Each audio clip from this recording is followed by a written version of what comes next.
उत्तराखंड के साबिक रियासती समाज कल्याण विभाग के deputy director knees Uttar Pradesh हज कमेटी के अहम रुकन रहे इनाम अली कुरैशी ने कहा है कि आज उर्दू ज़बान को ख़त्म करने की कोशिश की जा रही है और हुकूमत की जानिब से उर्दू के साथ सौतेला रवैया जारी है।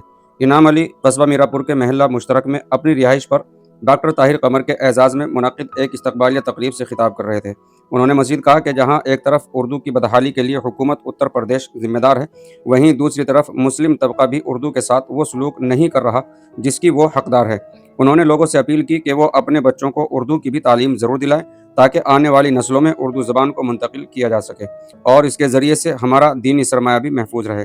इनके अलावा शहर काजी सैयद ज़ियाउल इस्लाम ने भी उर्दू के जगह जगह मराकिज़ कायम किए जाने की अपील की। इस मौके पर ताहिर कमर की तालीमी, अदबी और समाजी खिदमात के इवज़ उनकी गुलपोशी और शाल पोश कर उनकी खिदमात को सराहा गया।